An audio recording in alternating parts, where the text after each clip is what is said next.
bersamaku, selamatkan hidupku.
Haleluya, Shalom Bapak Ibu Saudara yang saya kasihi. Kita terus mau berfokus kepada fokus tahun 2026. Ingat saudara, kita mau menjadi saya yang dimuridkan. Ya, kita mau dimuridkan supaya kita menjadi murid kerajaan. Nah, murid kerajaan itu adalah murid sejati yang pasti berbuah banyak. Nah, bagaimana supaya kita berbuah banyak? Masih ingat saudara, ada dua hal yang perlu kita lakukan sebagai bagian kita. Yang pertama, kita tinggal di dalam Kristus lewat doa setiap hari dan doa senantiasa. Yang kedua adalah firman-Nya berdiam di dalam kita, yaitu lewat merenungkan firman Tuhan setiap hari. Nah, dua hal ini penting, saudara, harus kita praktekkan terus setiap hari. Nah, kita terus-menerus membahas tentang poin yang pertama, yaitu, saudara, kita tinggal di dalam Kristus lewat doa setiap hari dan doa senantiasa. Nah, kita sudah belajar sebelumnya bahwa kita kalau berdoa setiap hari, topiknya kita berdoa Bapa Kami. Nah, hari ini saudara kita lanjut. Ingat, kita bukan hanya berdoa Bapa Kami setiap hari, tapi kita juga perlu berdoa senantiasa. Nah, saat ini saya ingin membahas bagaimana kita berdoa senantiasa. Nah, saudara, ayatnya berkata di dalam 1 Tesalonika 5 ayat 17 sampai ayat 18. Kalau ayat 17-nya, ini ayat terpendek dalam perjanjian baru, saudara. Tetaplah berdoa, atau berdoalah senantiasa. Ya, kemudian ayat 18, mengucap syukurlah dalam segala hal, sebab itulah yang dikehendaki Allah di dalam Kristus Yesus bagi kamu.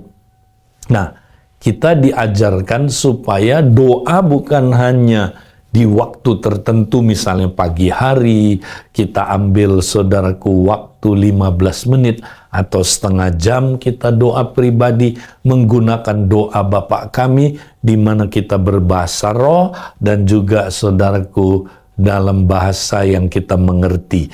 Kita berdoa, saudara, doa Bapa Kami. Ya, tapi nggak cukup, saudara. Kita perlu terus-menerus berdoa. Ya. Dan saudara, caranya bagaimana? Katanya mengucap syukurlah dalam segala hal. Nah, saudara, ucapan syukur adalah cara kita, saudara, ya, bisa menyadari kehadiran Tuhan. Ya. Jadi makanya kita diajarkan supaya mengucap syukur dalam segala hal. Nah, ini penting, saudara, mengucap syukur ini. Jadi intinya doa itu adalah, saudara, kita menyadari kehadiran Tuhan, ya, kemudian kita, saudara, ya, mengucap syukur kepada Dia, memuji Dia, menyembah Dia. Ya, jadi kita praktek praise and worship setiap hari, saudara. Itulah bentuk doa yang berkenan kepada Allah. Nah, konsep ini, saudara, disebut coram Deo. Ya, berasal dari dua kata, coram, ya, itu artinya di hadapan wajah, ya. Deo kita tahu itu adalah Allah. Jadi coram Deo artinya di hadapan wajah Allah. Nah, apakah artinya, saudara? Nah, seorang hamba Tuhan R.C. Sproul mendefinisikan, ya, coram Deo sebagai, ya, yaitu kita hidup di hadirat Allah, di bawah otoritas Allah, untuk, ya, atau demi kemuliaan Allah. Itulah coram Deo. Jadi kita mesti, saudara, dalam hidup kita mempraktekkan coram Deo. Artinya gini, apapun yang saya lakukan, saudara, ya, saya mesti lakukan di hadapan hadiratnya, ya, di bawah otoritasnya, untuk kemuliaannya. Nah, itulah coram Deo. Di mana ayatnya, saudara? Mari kita lihat di dalam Kolose 3 ayat 17. Nah, kalau kita baca ayat ini dibilang begini, dan segala sesuatu yang kamu lakukan dengan perkataan atau perbuatan, lakukanlah semuanya itu dalam nama Tuhan Yesus, sambil mengucap syukur oleh Dia kepada Allah Bapa kita. Nah, saudara-saudara, jadi kita disuruh, saudara, dalam melakukan apapun, ya, segala sesuatu yang kita lakukan, baik dengan perkataan atau perbuatan, kita harus melakukannya di dalam nama Tuhan Yesus. Nah, apa artinya melakukan segala sesuatu baik perkataan maupun perbuatan di dalam nama Tuhan Yesus? Ya, artinya bukan sekedar kita mengucap, ya, nama itu, mengucapkan nama itu. Misalnya, saya mau makan dalam nama Tuhan Yesus. Saya mau pergi dalam nama Tuhan Yesus. Kalau kita mau, saudara, ya, melakukan apa aja, kita sebut nama itu dalam nama Tuhan Yesus. Apakah itu? Ya, itu tidak salah tentunya. Lebih baik mengucapkan nama itu daripada enggak. Ya, tapi artinya gini, bukan sekedar mengucapkan nama itu, saudara. Ya, tapi artinya gini, kita benar-benar, saudaraku, melakukan segala sesuatu, ya, sesuai dengan arti nama itu. Ya. Nah, apa artinya nama Tuhan Yesus? Ada dua kata di situ. Tuhan, pertama dia adalah Tuhan, penguasa tunggal hidup kita. Yang kedua, saudaraku, dia adalah Yesus. Dia disebut Yesus namanya. Nah, apa artinya, saudara? Nah, Yesus itu artinya gini, saudara. Ya, dia, ya, adalah, saudaraku, yang disebut YHWH, yang menyelamatkan. Siapakah Yesus itu? Dia adalah Yahweh yang menyelamatkan. Ya, memang gak ada orang yang tahu persis apakah Yahweh atau Yehova.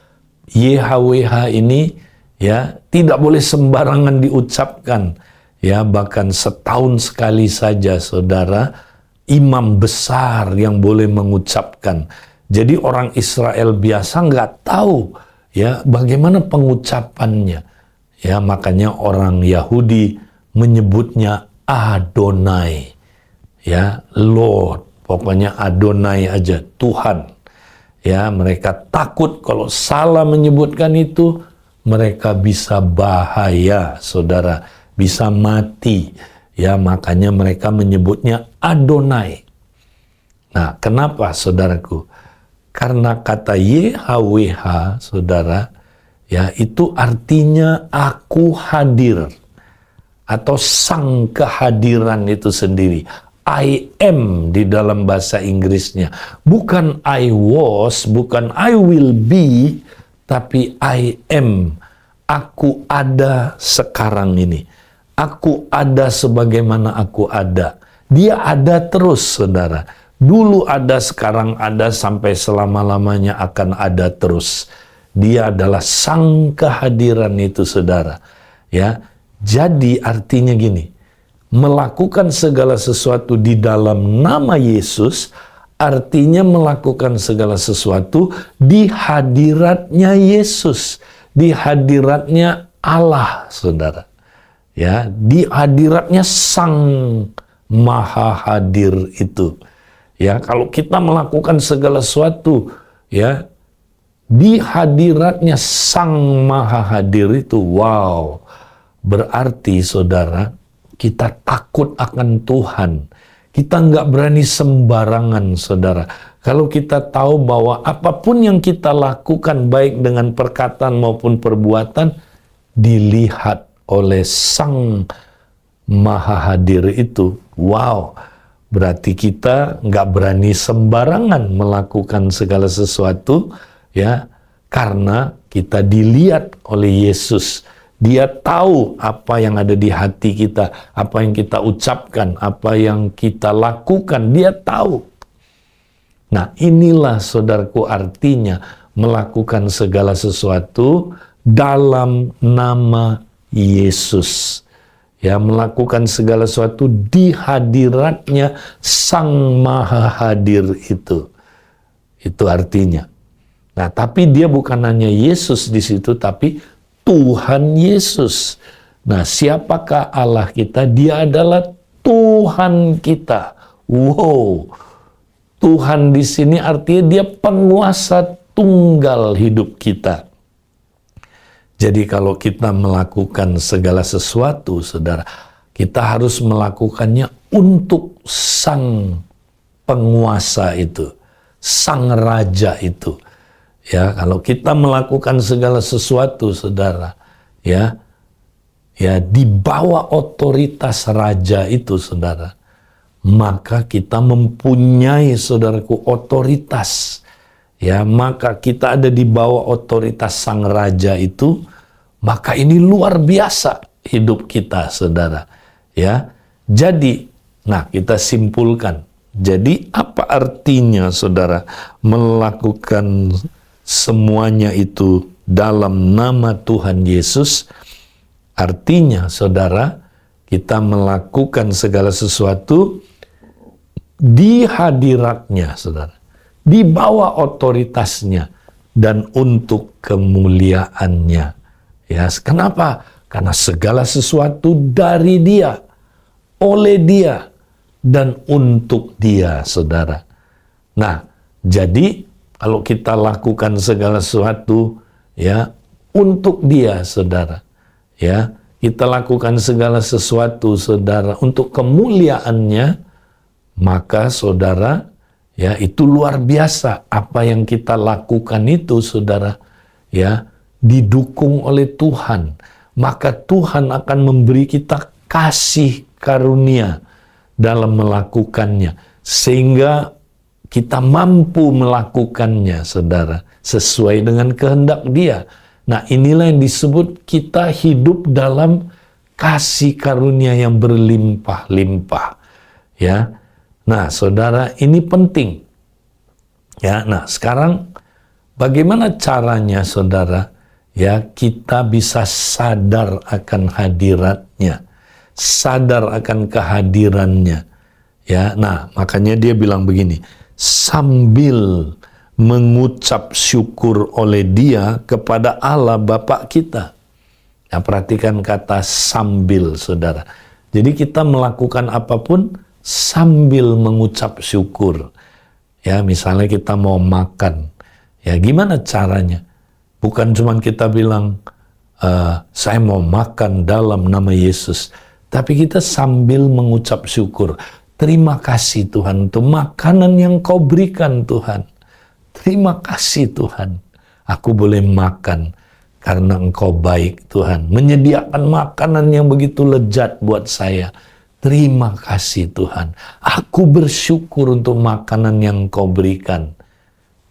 Saudara, waktu kita mengucap syukur, kita sadar Dia hadir. Kita sadar Allah yang kita sembah itu Allah yang baik, yang menyediakan bagi kita berkat makanan, saudara. Dan waktu kita mengucap syukur itu, saudara, kita sadar akan hadiratnya. Wow. Ya, kalau kita sadar akan hadiratnya, saudara, kita takut akan Tuhan. Kita nggak berani melakukan apapun ya menurut saudaraku kehendak kita, ya seperti yang kita mau. Kita takut akan Tuhan. Kita nggak mau berbuat dosa sembarangan. Ya, sehingga waktu kita makan, kita ya saudaraku makan dengan sikap yang sehat. Wow, makanya kita juga sehat, saudara. Ya, tapi kalau kita makan nggak dalam nama Tuhan Yesus, wow, kita akhirnya rakus makannya, saudara.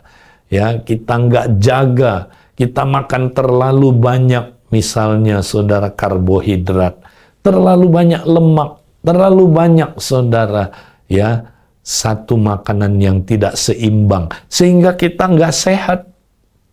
Nah, saudara, mari kita praktek Coram Deo. Nah, saudara, ada 3 tingkatan Coram Deo. Nah, saudara, tingkat pertama adalah Coram Deo yang sifatnya reaktif. Ya, tingkat yang kedua, saudara, Coram Deo yang aktif. Ya, dan tingkat yang terakhir adalah Coram Deo yang otomatis. Nah, kita lihat ini, saudaraku, ya, adalah 3 tingkatan praktek Coram Deo dalam kehidupan sehari-hari. Nah, kita akan hari ini membahas sedikit tentang Coram Deo reaktif. Nah, kita baca lagi ulang 1 Tesalonika 5 ayat 17-18. Tetaplah berdoa, mengucap syukurlah dalam segala hal. Sebab itulah yang dikehendaki Allah di dalam Kristus Yesus bagi kamu. Nah, jadi yang pertama, saudara, kita praktek Coram Deo reaktif. Artinya apa, saudara? Nah, paling mudah mempraktekkan Coram Deo adalah, saudara, dimulai dengan ya kita mengucap syukur dalam segala hal. Artinya gini, saudara, pergunakanlah situasi kondisi hidup ini ya dengan cara kita bereaksi ya terhadap kondisi situasi yang ada dengan mengucap syukur. Ya, sehingga kita menyadari kehadirannya, menyadari kebaikan Tuhan dalam setiap situasi kondisi hidup ini. Nah, misalnya begini, saudara, ya, kita mulai dengan coba renungkan, saudara. Dalam hidup ini, kita tiap hari mengalami situasi kondisi, baik kondisi yang enak, yang baik, maupun kondisi situasi yang tidak enak, yang tidak saudara, nyaman. Ya, contohnya, saudara, wow, kita ya mengalami sesuatu yang nyaman, yang enak. Ya, kita misalnya, saudara, diberi sesuatu sama orang. Nah, gunakan itu ya, berkata demikian, Tuhan, terima kasih untuk pemberian ini. Engkau sangat baik, Tuhan. Terima kasih, Tuhan. Aku mengucap syukur, Tuhan, karena aku mendapat kebaikan Engkau yang luar biasa. Oh Tuhan, aku menyembah Engkau. Aku memuji Engkau. Engkau sungguh baik. Nah, itu hal-hal yang baik. Tapi dalam sehari-hari ada hal-hal yang tidak baik, yang tidak nyaman. Misalnya, saudara, kita dengar kabar kita ada masalah. Ya, ada kegagalan, ada problem dalam hidup kita. Nah, katanya mengucap syukurlah dalam berapa hal? Segala hal. Kita sering hanya mengucap syukur untuk hal-hal yang baik aja. Ya, tapi hal yang tidak baik, hal-hal yang tidak menyenangkan, kita tidak mau mengucap syukur. Tapi Alkitab bilang mengucap syukurlah dalam segala hal, termasuk hal-hal yang tidak nyaman, yang tidak enak. Waktu saudara mengucap syukur nanti, saudara akan merasakan, saudara, Allah itu baik. Dia nggak pernah tinggalkan kita. Dia ada bersama kita dalam masalah-masalah itu. Dia baik, saudara. Mengucap syukurlah dalam segala hal. Ya, karena waktu kita mengucap syukur demikian, kita berada di bawah kedaulatan Allah. Ya, maka Dia hadir di dalam pujian umatnya. Kita ada di bawah kedaulatan Allah itu, saudara. Dan kita akan menyadari Dia baik, Dia luar biasa, Dia nggak pernah tinggalkan kita. Sehingga, saudara, kita akan terus mengalami kasih karunia demi kasih karunia dari Tuhan. Ya, contoh lain lagi, kalau kita sakit, apakah kita mengucap syukur, saudara? Satu hari anak saya datang bilang, "Pak, aku sakit leher." Kami lagi belajar tentang bagaimana mengucap syukur dalam segala hal. Saya ajarkan dia, saya bilang, "Nak, ini kesempatan kamu bisa membangun hubungan ya intim, hubungan dekat dengan Bapak. Bagaimana caranya? Mulai bersyukur, Nak." "Oh gitu ya, Pak?" "Iya." "Tapi Pak, sakit sekali." "Ya justru kalau kamu sakit, kamu mengucap syukur." Nah, setiap beberapa detik, saudara, dia telan ludah kan. Waktu telan ludah, apa yang terjadi, saudara? Sakit. Nah, dia gunakan sakit itu untuk mengucap syukur. "Tuhan, terima kasih Tuhan. Kau izinkan aku mengalami sakit ini." Memang sakit itu bukan dari Tuhan, tapi Tuhan izinkan untuk mendatangkan kebaikan buat kita. Kebaikan itu apa? Kebaikan itu adalah kaitannya sama keserupaan dengan Kristus. Lalu anak saya bilang, "Tuhan, terima kasih Tuhan. Aku bersyukur. Kau izinkan Tuhan ada sakit leher ini. Aku bersyukur Engkau tidak pernah tinggalkan aku. Engkau Allah yang baik, Engkau luar biasa." Berapa menit kemudian dia telan ludah, sakit lagi. Dia mengucap syukur lagi. Beberapa menit kemudian dia sakit lagi, dia mengucap syukur lagi. Beberapa jam kemudian dia datang kepada saya, dia bilang, "Pak, dahsyat Pak. Nah, dengan saya mengucap syukur, saya berkali-kali ngobrol sama Tuhan. Berkali-kali saya mengucap syukur, saya menyembah Dia. Berkali-kali saya memuji dan menyembah Dia." Pak, setelah berapa jam saya lakukan ini, sakitnya hilang, Pak. Haleluya, saudara. Nah, inilah, saudara, coram deo reaktif. Kita menggunakan situasi kondisi kehidupan sebagai reaksi untuk kita mengucap syukur kepada Allah, membangun hubungan dengan Allah, sehingga kita, saudara, terus-menerus menyadari kehadirannya, ya, kehadiran dari Sang Juru Selamat kita, Tuhan kita, dan kita tunduk kepada otoritasnya. Nah, apa yang terjadi kalau kita lakukan ini? Keintiman kita dengan Allah meningkat, saudara. Nah, ini tingkat yang pertama. Kita akan lanjut membahas tingkat yang kedua dan tingkat yang ketiga di minggu yang depan. Tuhan memberkati kita. Amin.